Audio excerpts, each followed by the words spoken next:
अभी तक यूसुफा को लग रहा था कि उसने टीना को हरा दिया है। वो अब टीना को नीचा दिखाने में सफल हो चुकी है।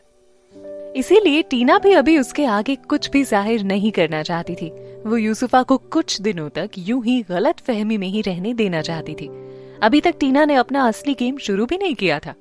वो कुछ ऐसा करने वाली थी जिससे यूसुफा ना तो मॉडलिंग करने लायक बचेगी और ना ही किसी के आगे मुंह दिखाने लायक रहेगी। एचएफ के एड शूट के बाद टीना बिल्कुल फ्री थी। उसके पास कोई काम नहीं था, लेकिन फिर भी वो बिल्कुल शांत होकर बैठी थी। यहाँ तक कि बाहर उसके फैंस ने जब से ये सुना था कि वो उस इवेंट में जाने वाली थी, तब से उसे लोग काफी भला बुरा कह रहे थे। फिर भी टीना ने ना कोई जवाब दिया और ना ही कोई सफाई पेश की। रोमा बड़े ध्यान से टीना को ऑब्जर्व कर रही थी। उसे अब समझ आ गया था कि टीना कितनी टैलेंटेड है और वो चीजों को कितनी आसानी से हैंडल करना जानती है। उधर न्यूज में अभी तक प्रणय और यूसुफा का वीडियो टॉप पर चल रहा था। टीना को भी लेकर लोगों के दो मत बने हुए थे। कुछ लोगों का कहना था कि टीना को उस इवेंट में जाने के लिए फोर्स किया जा रहा है। ऐसे में वो टीना से सिंपैथी रख रहे थे। वहीं कुछ फैंस का कहना था कि अगर टीना को इतना फोर्स किया जा रहा है तो वो पीजी ग्रुप छोड़ क्यों नहीं देती। इस बीच किसी ने हाल ही में हुई टीना के फोटोशूट के एल्बम को ऑनलाइन लीक कर दिया। टीना की फोटोज लीक होने के बाद पूरे एंटरटेनमेंट इंडस्ट्री में बवाल मच गया। चारों तरफ उसकी खूबसूरती की तारीफ शुरू हो गई। लोगों को यकीन नहीं हो रहा था कि ये वही टीना है जिसने 3 साल पहले मॉडलिंग छोड़ दी थी। टीना की अदाओं और उसके हॉट अवतार ने सभी का ध्यान उसकी तरफ खींच लिया। पिछले कुछ दिनों से टीना को लेकर जो भी खबरें चल रही थी, अब उनकी जगह टीना की इन फोटोज ने ले ली थी। लोग अब सब कुछ भूल चुके थे। टीना ने शो में यूसुफा की जगह ली थी या उसने हॉस्पिटल में यूसुफा से माफी मांगी, सब कुछ। इस वक्त उन्हें बस टीना की खूबसूरत आंखें और उन आंखों में से टपकता आंसू ही नजर आ रहा था। इसी दिन रोमा के पास 5 से भी ज्यादा मैगजीन वालों ने कॉल करके टीना को मैगजीन की फ्रंट पेज पर आने का ऑफर दिया।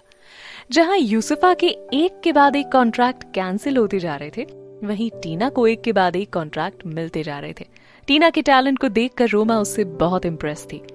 भले ही प्रणय ने टीना को इस तरह के काम से दूर रखने का फैसला किया हुआ था, लेकिन टीना को एक के बाद एक कंपनी का कॉन्ट्रैक्ट मिलते देख उसके मन में ये सवाल उठने लग गया कि क्या वो इस तरह से टीना को कॉन्ट्रैक्ट से दूर रखकर कोई बहुत बड़ी गलती तो नहीं कर रहा है। जब रोमा ने प्रणय को बताया कि टीना को 5 और नई मैगजीन्स में काम करने का ऑफर मिला है, तो उस वक्त यूसुफा भी प्रणय के बगल में बैठी थी। उसने गुस्से में आकर रोमा से कहा, जब मैंने पहले ही तुम्हें बता दिया था कि टीना को अभी कोई नया काम नहीं देना है, तो तुम ये फालतू बातें क्यों कर रही हो। तभी बीच में प्रणय बोल पड़ा, ये क्वीन वाला ठीक रहेगा। उन 5 मैगजीन्स में से एक का नाम लेते हुए बोला, प्रणय तुमने मुझसे क्या वादा किया था। यूसुफा ने प्रणय की तरफ गुस्से में देखते हुए कहा, बेबी तुम परेशान क्यों हो रहे हो, मैं ये सब तुम्हारे लिए तो कर रहा हूँ। अभी सबका ध्यान हमारे वीडियो पर ही है। अब टीना को थोड़ा लाइट में आने दो, फिर हम उससे ये क्लियर करवा देंगे कि मेरा और उसका ब्रेकअप बहुत पहले ही हो चुका था, और फिर मैं और तुम एक नॉर्मल कपल की तरह ट्रीट किए जाएंगे। फिर लोगों को उस वीडियो वाली बात को लेकर थोड़ा गिल्ट भी फील होना शुरू होगा और लोग तुमसे सिंपैथी रखना शुरू कर देंगे। प्रणय ने सीरियस होकर यूसुफा को समझाते हुए कहा, और हाँ, अब टॉप 10 मॉडल अवार्ड शो में भी ज्यादा टाइम नहीं है, इसीलिए बाहर तुम्हारी इमेज बहुत जल्दी अच्छी बनानी होगी, तभी तुम इस कंपटीशन में सबको बीट कर पाओगी। एक बार तुम ये कंपटीशन जीत लो, फिर टीना तुम्हारे आसपास भी नजर नहीं आएगी। प्रणय की बात सुनकर यूसुफा का दिमाग भी चल पड़ा। उसने खुश होते हुए प्रणय से कहा, वाह प्रणय, तुम मेरे लिए कितना सोचते हो। लेकिन अभी तक प्रणय को ये नहीं पता था कि उसके सामने बैठी रोमा भी अब टीना के साथ है। रोमा ने भी प्रणय की सारी बात सुन ली थी। उसने तुरंत जाकर टीना को सारी बात बता दी और पूछा, अब तुम क्या करोगी। टीना ने कहा, अभी मैं किसी भी प्रोजेक्ट पर काम नहीं करूंगी। अगर प्रणय कुछ पूछे तो कह देना कि मेरी तबीयत खराब है, सो मैं कुछ दिन तक रेस्ट करूंगी। जब रोमा ने जाकर यूसुफा से ये बात बताई कि टीना ने अभी किसी भी प्रोजेक्ट पर काम करने से मना कर दिया है, तो वो गुस्से में लाल हो गई। उसने कुछ सोचते हुए कहा, टीना ये सब जानबूझकर कर रही है, उसके दिमाग में कुछ प्लान चल रहा है। सब कुछ सुनने के बाद प्रणय ने रोमा से कहा, टीना से कहो वो तुरंत आकर मुझसे मिले। वो बीमार है, नहीं आ पाएगी, रोमा ने जवाब दिया। ओके, मुझे उसका एड्रेस दो, कहाँ है वो अभी, मैं खुद जाकर उससे मिलूंगा। प्रणय ने रोमा की तरफ देखते हुए कहा, अच्छा, फिर मुझे एक बार उससे पूछ लेने दीजिए। ये कहकर रोमा ने तुरंत टीना को फोन लगाया। इस वक्त टीना रणविजय के साथ अपने विला के गार्डन में थी। रणविजय ने उसे हक किया हुआ था और दोनों मिलकर गार्डन में पानी डाल रहे थे। टीना ने फोन उठाकर कान पर लगाया। रोमा ने उसे सारी बात बताई।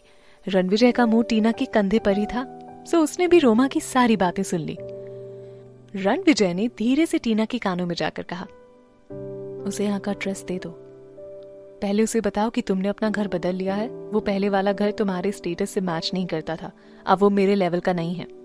दूसरी बात, यहाँ की सिक्योरिटी बहुत टाइट है, तो क्या तुम्हें लगता है कि उसे यहाँ आने देना चाहिए? रणविजय ने टीना की तरफ देखते हुए कहा। टीना को पता था रणविजय जैसा उसके सामने रहता है वैसा वो बाहरी लोगों के साथ नहीं है। बाहर के लोगों को उसका अलग ही एटीट्यूड देखने को मिलता है। टीना को रणविजय की बातें सुनकर हंसी आ गई। टीना ने जब रोमा को अपना एड्रेस दिया तो वो भी कुछ पल के लिए शॉक्ड हो गई। टीना अब दूसरे घर शिफ्ट हो गई है। अगर आपको उससे मिलना है तो उसके नए घर लॉर्ड रेजेंसी जाना होगा। ये रहा एड्रेस, रोमा ने प्रणय से कहा। Lord Regency? लेकिन ये तो मुंबई का सबसे बड़ा और काफी फेमस विला है। उस एरिया में तो कोई नॉर्मल सेलिब्रिटी भी नहीं रह सकता। यूसुफा की आंखें खुली की खुली रह गई।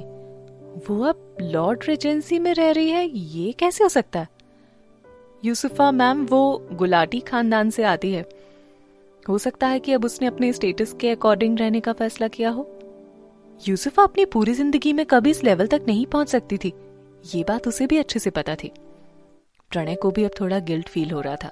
उसे लग रहा था कि टीना जब तक उसके साथ थी तब तक उसने कभी किसी चीज की मांग नहीं की, लेकिन जैसे ही उसका ब्रेकअप हुआ वो अब अपने रियल लेवल में जाकर रहने लग गई।